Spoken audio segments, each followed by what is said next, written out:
Boa noite, meus amigos. Sejam muito bem-vindos a mais um estudo da obra maravilhosa de Humberto de Campos, psicografada por Chico Xavier, Brasil, Coração do Mundo, Pátria do Evangelho.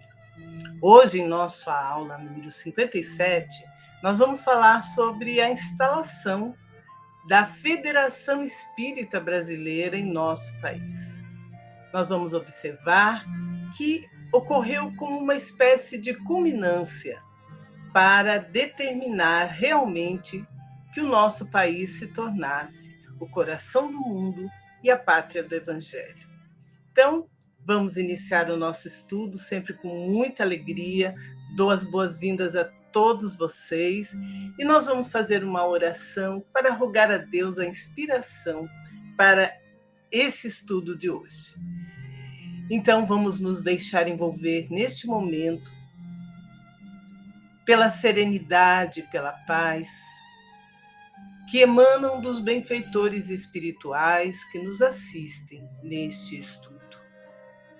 Sabemos que estão aqui junto de nós, acompanhando atentamente a nossa compreensão acerca de toda essa narrativa maravilhosa de Humberto de Campos, demonstrando a cada um de nós as belezas do plano espiritual e a linda programação que foi feita para este país que amamos tanto. Nós te agradecemos, Jesus, por esta oportunidade e te pedimos com humildade que nos inspire, que conduza o estudo de hoje. Fique conosco, Senhor, hoje e por todo sempre. Muito obrigada. Que assim seja. Bem, meus amados, então vamos lá. Semana passada, nós conversamos sobre a proclamação da República, né? Como tudo ocorreu, como que Dom Pedro II, nosso querido imperador, conseguiu pacificar o seu coração e partir deste país que ele amava tanto, desejando o melhor para todos nós. Então, foi a maioridade do nosso país. Nosso país atingiu a maioridade. Tudo dentro dos planos que a espiritualidade organizava para que nós pudéssemos implantar nessa terra o Evangelho de Jesus. E Humberto de Campos, dando continuidade à sua maravilhosa narrativa, ele nos diz que, logo após a proclamação da República, Ismael volta a concentrar seu esforço na consolidação de sua obra terrestre. Se nós pudermos recordar, com certeza todos recordam, foram momentos muito difíceis para o nosso país, onde as pessoas agiam realmente contra o império dominante e desejando a proclamação. Isso incluía os amigos de Dom Pedro. Então, houve muitos conflitos, né? Só não chegou um maior derramamento de sangue graças à proteção da espiritualidade. Então, passado por toda essa dificuldade que ocorreu após a proclamação, o primeiro cuidado de Ismael foi examinar todos os elementos, procurando reafirmar no seio dos ambientes espiritistas a necessidade da obra evangélica, no sentido de que ressurgisse a doutrina de tolerância e de amor, de piedade e perdão do crucificado. Então, olhem a preocupação do amado anjo Ismael com a nossa tranquilidade, com a nossa com o nosso equilíbrio nesse país, né? Lançando realmente aqui no Brasil uma esperançosa semeadura. Então, todo um campo de trabalho se desdobrava aos olhos de suas abnegadas falanges, aguardando o esforço de todos para a esperançosa semeadura. Coração evangélico e misericordioso, sob a égide do Mestre, já havia distribuído as noções evangélicas a todos os espíritos sedentos das claridades do Consolador e a doutrina dos espíritos no Brasil. E sob a sua influência se tocava da luz divina da caridade e da crença, pressagiando as mais sublimes edificações morais. Então foi retomado, né? Porque havia realmente necessidade de nós passarmos por aquela dificuldade. E neste momento foi retomado o planejamento inicial para que todos nós tivéssemos condições de recolher, né, toda aquelas bênçãos que recaíam do céu. Então, meus amigos, dando continuidade, o que ocorreu, né? Nós vamos ver aqui, após essa esperançosa semeadura, nós vamos ver aqui que Kardec, nessa altura, ele se manifestou sobre a condição do Brasil. Tá? Então, Kardec, conforme nos narra Humberto de Campos, o abnegado mensageiro do Mestre, ele começando o movimento de organização nos primeiros dias de 1889, ele preparava o ambiente necessário para que todos os companheiros do Rio de Janeiro pudessem ouvir a palavra póstuma de Allan Kardec. Tá? E essa palavra, ela veio através do médium Frederico Pereira da Silva Júnior, que forneceu as suas instruções aos espiritistas da capital brasileira, que era o Rio de Janeiro, exortando-os ao estudo, à caridade e à unificação. Então, imaginem, né? A situação de implantação, de espalhar a semeadura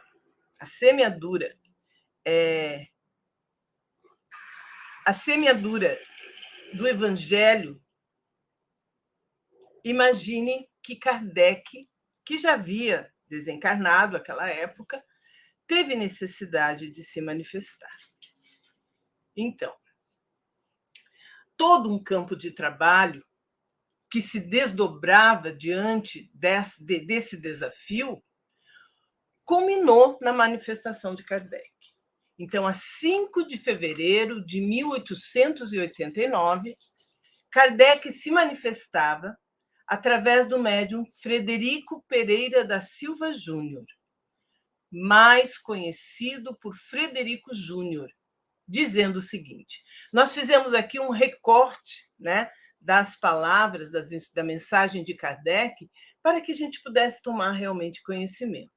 Olhem o que Kardec diz. Paz e amor sejam convosco. Que possamos ainda uma vez, unidos pelos laços da fraternidade, estudar essa doutrina de paz e amor, de justiça e de esperanças, graças à qual encontraremos a estreita porta da salvação futura. O gozo indefinido e morredouro para as nossas almas humildes.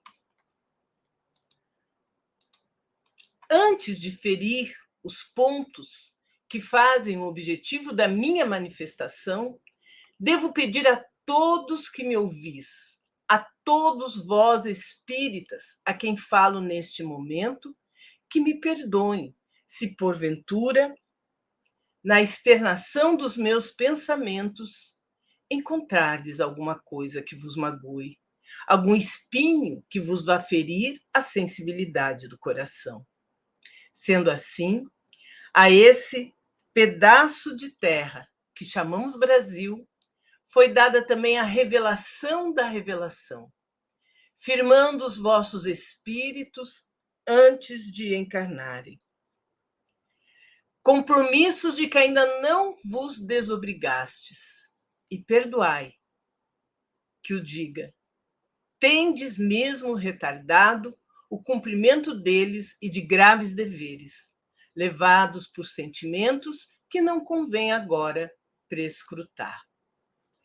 Ismael, vosso guia, tomando a responsabilidade de vos conduzir ao grande templo do amor e da fraternidade humana, levantou a sua bandeira, tendo inscrito nela Deus, Cristo e caridade.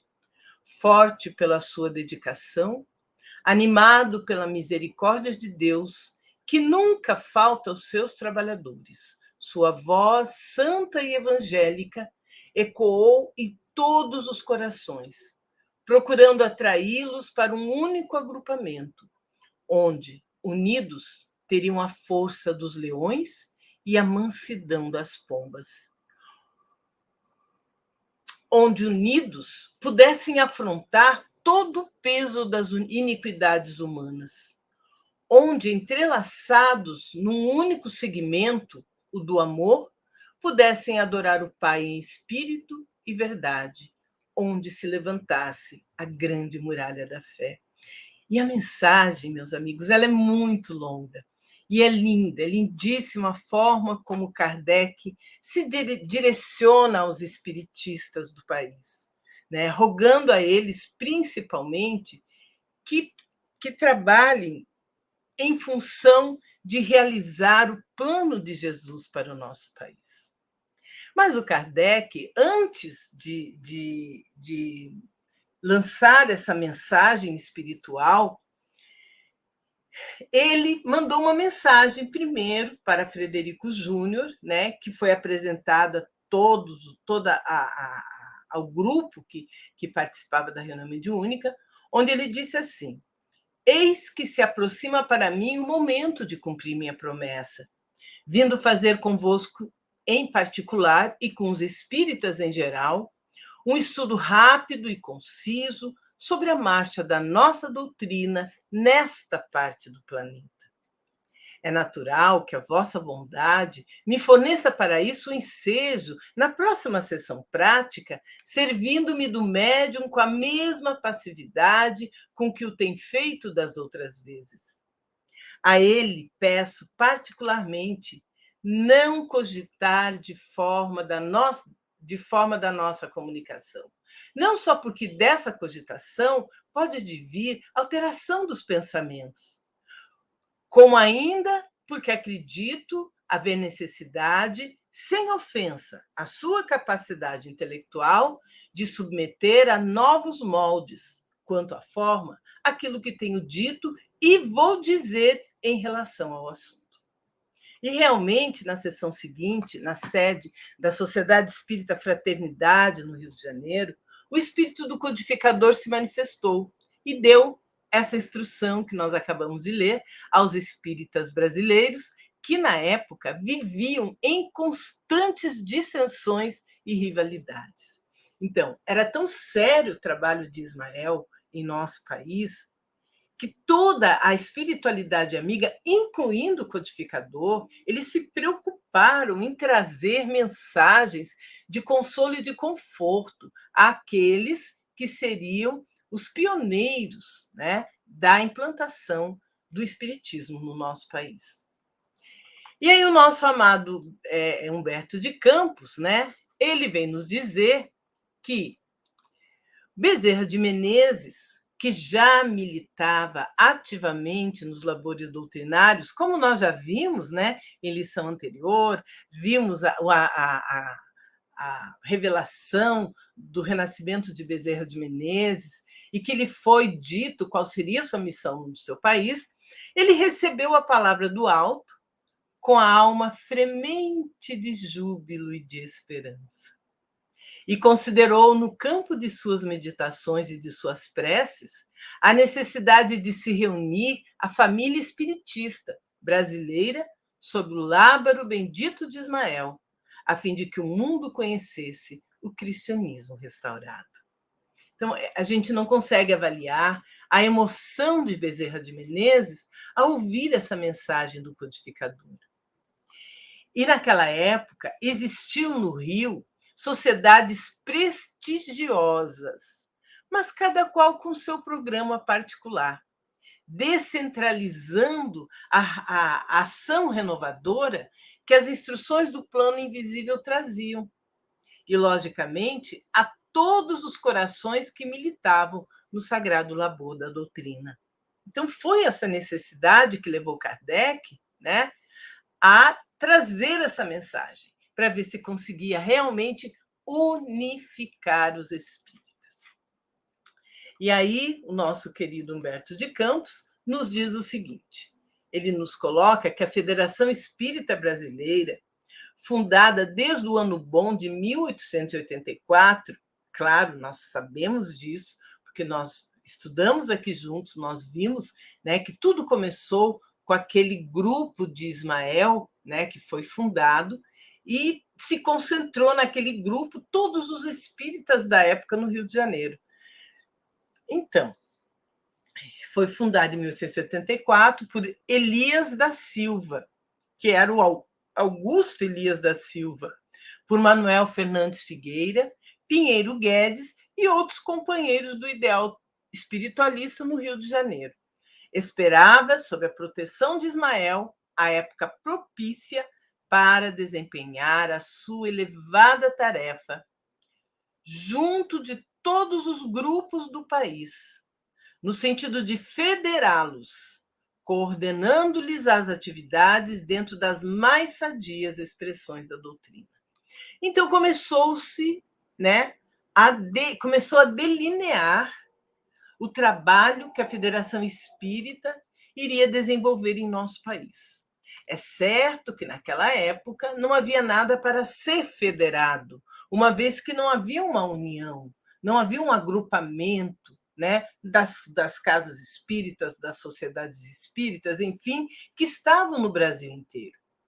E apontamentos históricos indicam que a FEB, ou Federação Espírita Brasileira, após a sua fundação em 2 de janeiro de 1884, passou a funcionar na residência do seu fundador, o Augusto Elias da Silva, né, que seria na Rua Carioca, atualmente Rua de São Francisco de Assis, para em seguida começar constante mudança de endereço. Então, o primeiro endereço da Federação Espírita Brasileira o primeiro endereço foi na Rua Carioca, número 120. E com a revolta da Armada, nós também lembramos dessa questão em setembro de 1893, que foi até março de 1894, se intensificou a deserção e praticamente ficaram suspensas as atividades. Então, além de todos os conflitos, né, que ocorriam na época, ainda houve essa questão da deserção e suspensão das atividades da federação. Em 1895, a crise chegou ao auge com dificuldades financeiras, quando os poucos remanescentes recorreram a Bezerra de Menezes como último recurso para evitar a dissolução completa da federação. E Adolfo Bezerra de Menezes assumiu, então, a presidência e foi eleito em 3 de agosto de 1895 e começou o trabalho de reconstrução, imprimindo à instituição a orientação doutrinária evangélica, na qual ela se mantém firmemente até nossos dias e equilibrou a situação financeira para atender aos encargos e serviços e reorganizou todos os trabalhos da casa. E lá se vão quase 140 anos de existência deste órgão federativo. E o Humberto de Campos vem nos dizer que Bezerra de Menezes, desde 1887, ele iniciara uma série de trabalhos magistrais pelas colunas do jornal O País, oferecendo a todos as mais belas e produtivas sementes do cristianismo. Ele escrevia artigos doutrinários magníficos, inclusive existe uma obra, né, intitulada Filosofia de Bezerra de Menezes, onde estão todos os artigos que ele publicou no jornal O País. E a palavra de Max, né, que era o pseudônimo que ele havia adotado, inundava de esperança e de fé o coração de seus leitores, iniciando-se desse modo uma das mais prodigiosas sementeiras do espiritismo no Brasil. E desde 1885, igualmente funcionava o Grupo Ismael, com Saião e Bittencourt Sampaio, célula de evangelização, cujas claridades divinas tocariam todos os corações. Então, era um trabalho, meus amigos, incessante desses pioneiros para garantir que a semente do Evangelho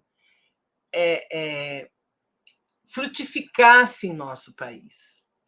E esse periódico, intitulado País, era um matutino publicado no Rio de Janeiro, de 1º de outubro de 1884 até a Revolução de 1930. E ele era fortemente associado com os movimentos pela deposição da monarquia do Brasil, o abolicionismo e com o Partido Republicano. Com sede na Rua do Ouvidor, no Rio de Janeiro, nos seus primeiros anos, ele foi comandado por Rui Barbosa. É uma curiosidade interessante, né? Mas que nós podemos realmente compreender a importância desse periódico, né? E em breve, os mensageiros do Senhor, eles conseguiram agremiar a caravana dispersa, né? Então, houve um momento em que houve suspensão das atividades da federação e todos se dispersaram. Então, com esses artigos que o Bezerra começou a publicar, essa caravana conseguiu, né, se agremiar. E no Templo de Ismael, eles iam se reunir todos os operários da grande oficina do Evangelho. Então, se encontravam Bezerra, Saião, Bittencourt Sampaio, Frederico, Filgueiras, Richard, Albano do Couto, Severino Campos e outros elementos da vanguarda cristã. Só que naquela época, o tempo era de transição e de incertezas. E o querido Humberto de Campos nos diz que a República, com as suas ideologias novas, filhas do positivismo mais avançado, criaram os mais sérios embaraços ao desenvolvimento da doutrina espírita. O novo Código Penal incluíram o espiritismo nos seus textos e o ambiente era obscuro. Sentindo todas as correntes espiritistas a necessidade imediata de união para a defesa comum.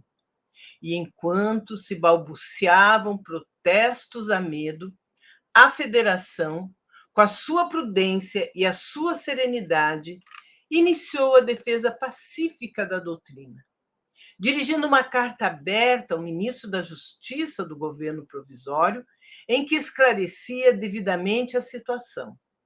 E os mensageiros invisíveis cuidaram, então, de organizar os novos planos de unificação de todos os elementos.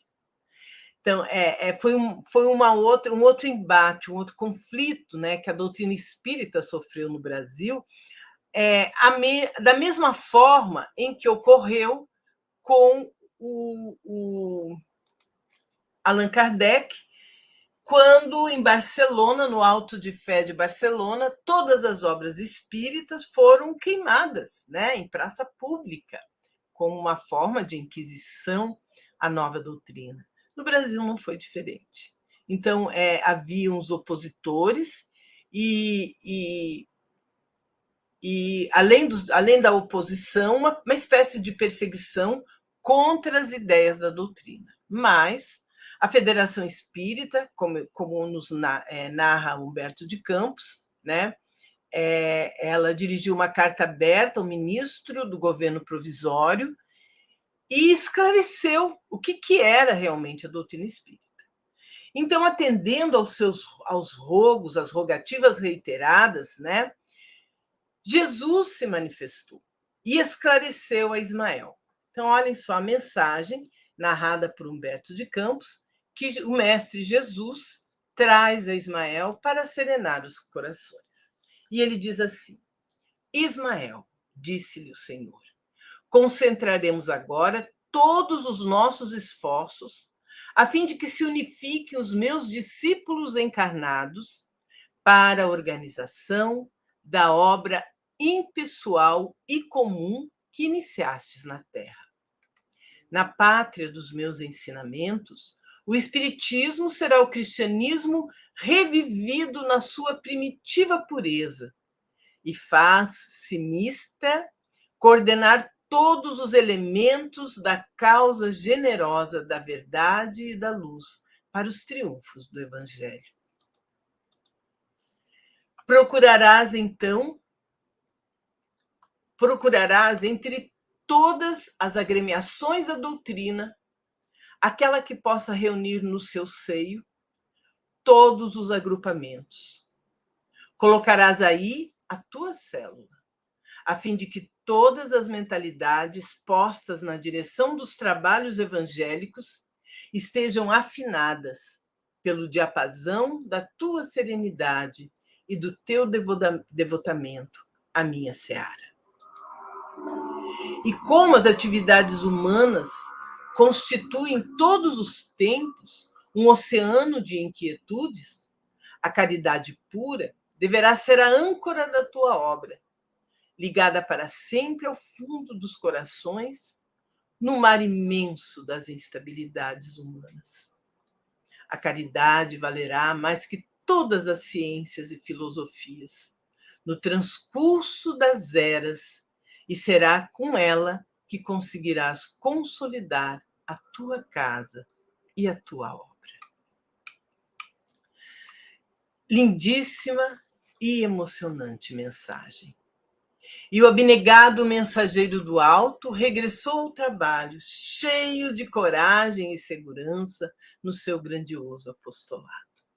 Então Jesus trouxe a Ismael, né, palavras de esperança, palavras em que ele podia perceber toda a proteção que tinha do mais alto para aquele empreendimento no qual ele tomou frente.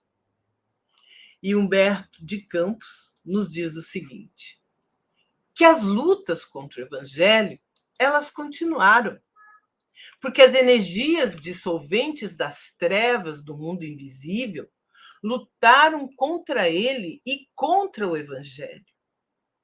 Forças terríveis de separatividade pesaram sobre os seus esforços no ano de 1893, quando o próprio Bezerra, incansável e abnegado missionário, foi obrigado a paralisar os seus escritos na página de O País, depois de quase 7 anos de doutrinação ininterrupta e brilhante, num apelo a Jesus com as mais comovedoras lágrimas da sua crença e do seu sacrifício. Mas Ismael, ele não abandonou os seus devotados colaboradores. Ele reuniu os companheiros mais afins com as suas ideias generosas e reorganizou a sua obra. Então, nos diz o Humberto de Campos, que as ordens e observações de Jesus foram por eles integralmente cumpridas. Escolheu as reservas preciosas da federação e assentou dentro dela a sua tenda de trabalho espiritual. Consolidou a assistência aos necessitados, fundada em 1890, que radicou a sua obra no coração da coletividade carioca, e a caridade foi e será sempre o inabalável esteio da venerável instituição que hoje se ergue, naquela época em que Humberto de Campos narrou essa obra, se erguia na Avenida Passos, onde hoje está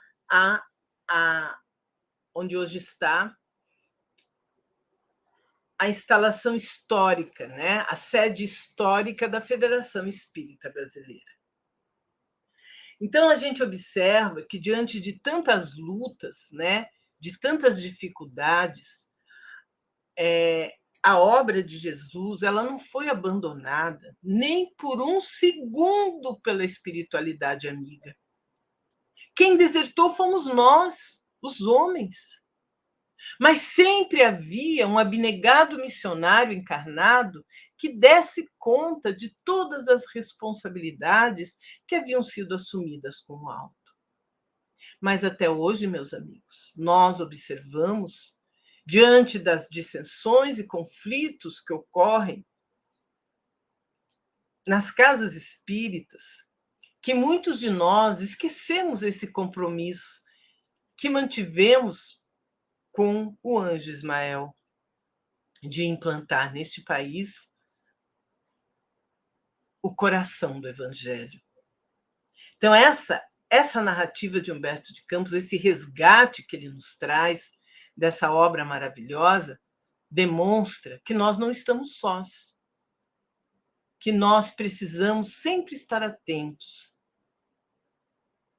a essas dificuldades que encontramos no seio das nossas casas espíritas e sempre buscar o apoio nesse anjo maravilhoso que é Ismael, que nos assiste, que nos apoia, e nos mentores das nossas casas.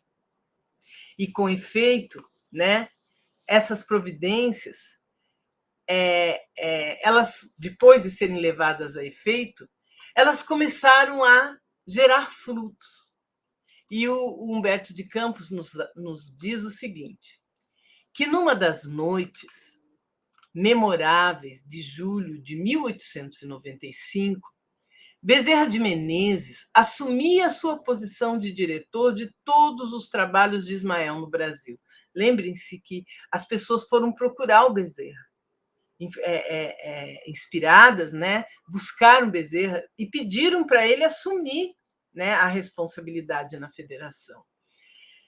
Todos os trabalhos de Ismael no Brasil, coordenando os elementos para a evangelização e deixando a federação como porto luminoso de todas as esperanças entre o Grupo Ismael, que constitui o seu santuário de ligação com os trabalhadores do infinito, e a assistência aos necessitados, que a vincula na terra a todos os corações infortunados e sofredores e representa, de fato, até hoje, a sua âncora de conservação. No mesmo programa evangélico, no seio das ideologias novas e das perigosas ilusões do campo social e político. E é interessante também nós observarmos que todas as casas, as sociedades espíritas, as casas espíritas, desde a época de Jesus, sempre se voltaram para a caridade. Lembrem-se, está aí registrado no livro de Paulo Estevão, quando foi instalada a Casa do Caminho, né? A Casa do Caminho abriu as suas portas a todos os necessitados. Então, prestava assistência aos necessitados e estudava as obras, as lições de Jesus.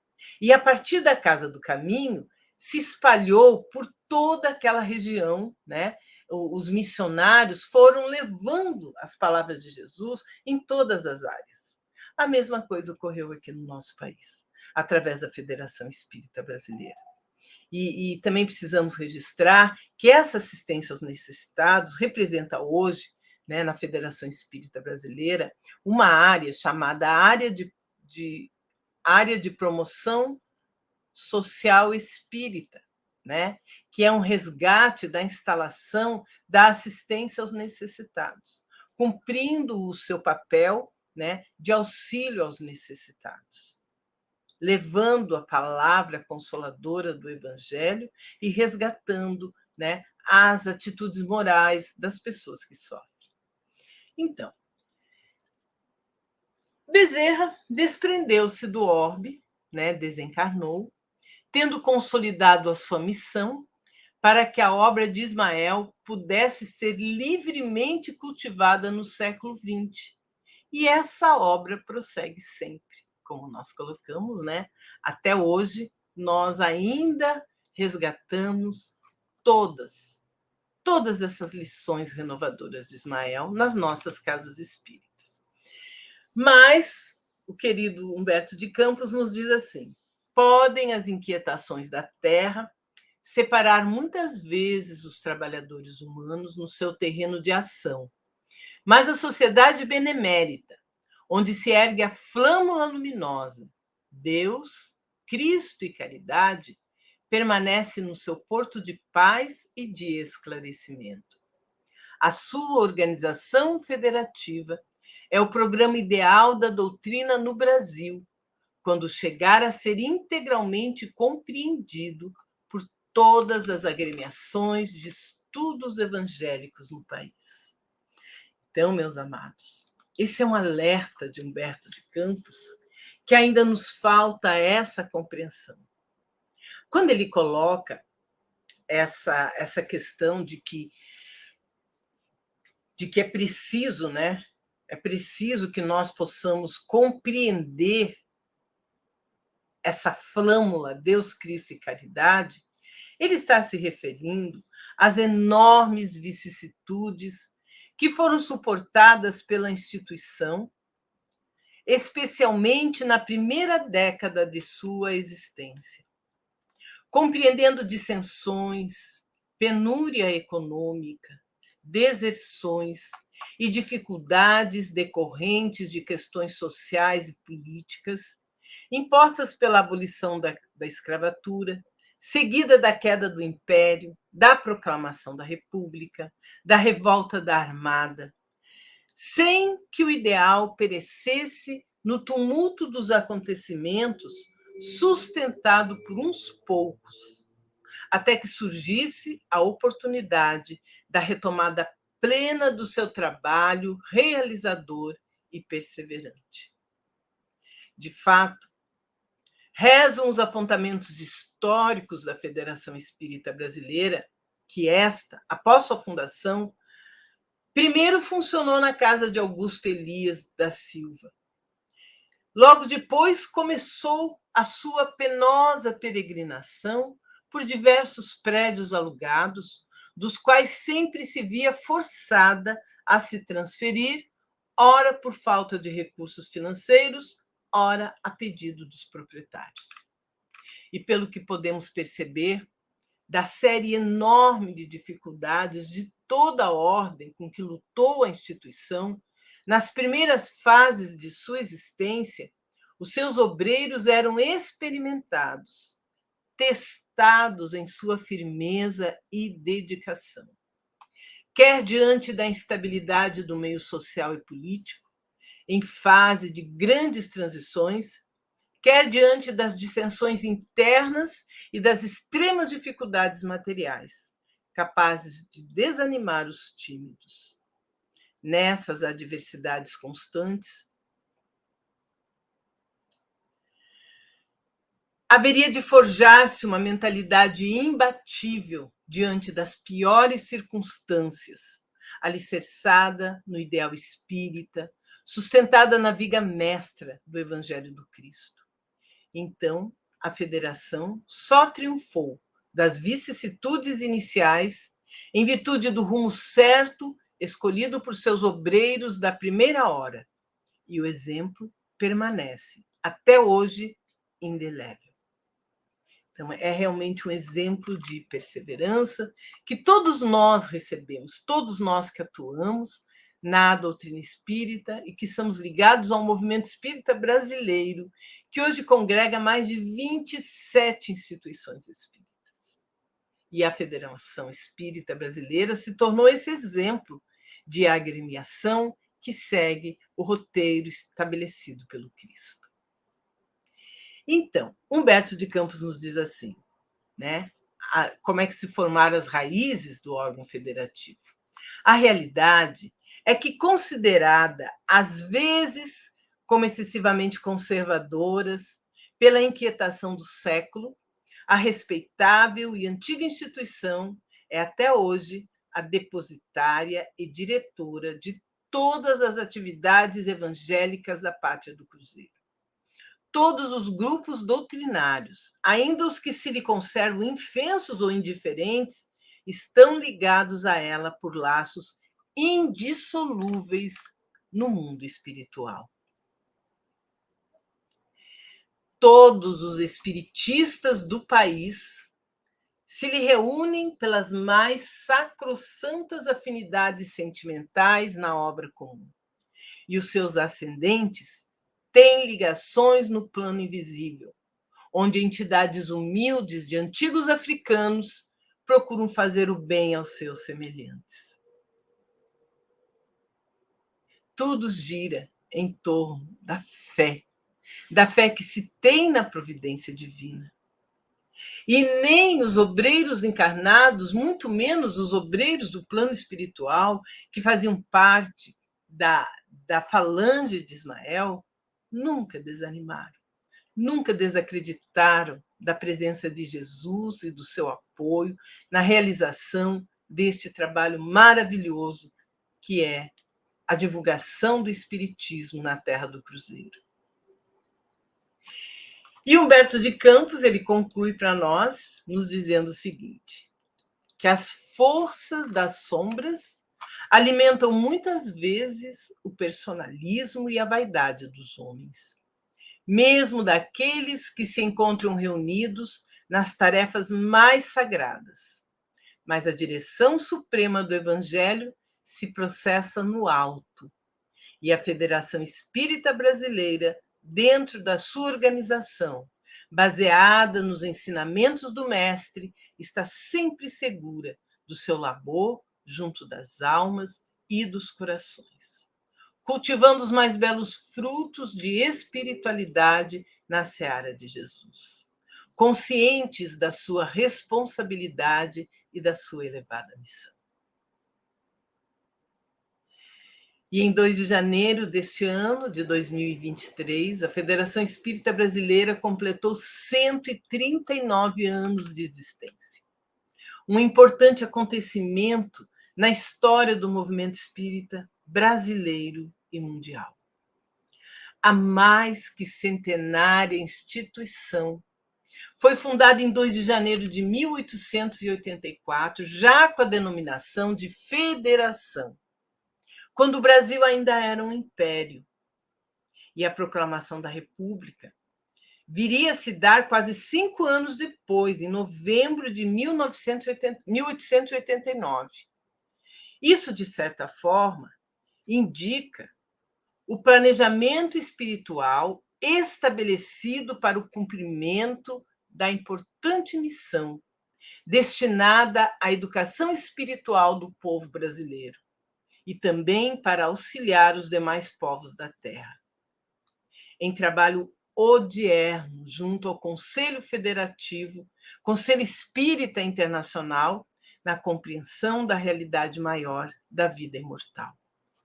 E a missão da Federação Espírita Brasileira, conhecida como Casa de Ismael, em referência ao espírito guia do Brasil e da própria FEB, é oferecer a doutrina espírita ao ser humano por meio do seu estudo, prática e difusão, pela união solidária dos espíritas e unificação das instituições espíritas, contribuindo para a formação do homem de bem.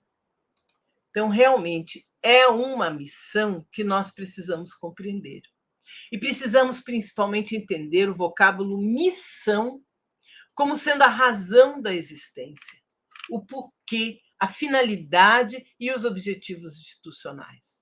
E o verbo oferecer, que principia o texto declarativo da missão da FEB, tem como sinônimos mostrar, dar, apresentar, entregar, denotando uma oferta, um presente, uma entrega, uma doação, uma apresentação do Espiritismo a todo ser humano indistintamente, porém sem proselitismo, respeitando-se o interesse, bem como o nível de entendimento cultural e espiritual de cada indivíduo.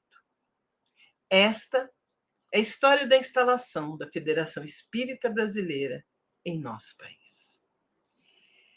Então, meus amigos, assim nós encerramos mais um capítulo na nossa aula número 57, onde tivemos a oportunidade de falar da missão da FEB, né? Desse trabalho maravilhoso que a Federação Espírita Brasileira tem desenvolvido em nosso país, e, ao mesmo tempo, compreender, né, a razão pela qual nós fomos realmente escolhidos, a pátria do Evangelho, coração do mundo. Essa escolha não se deve somente ao fato de termos neste país toda uma miscigenação de raças do mundo inteiro, mas, acima de tudo, em função dos espíritos abnegados que estão reencarnando ainda hoje em nossa terra, com o propósito único de divulgar o espiritismo no mundo inteiro. Vejamos o exemplo do nosso querido Chico Xavier, homem iletrado, mas que, sem sombra de dúvidas, foi o embaixador do espiritismo no mundo inteiro. Divaldo Pereira Franco, que completou 96 anos há pouco, e com todas essas obras que divulgam não só a doutrina, como também a caridade.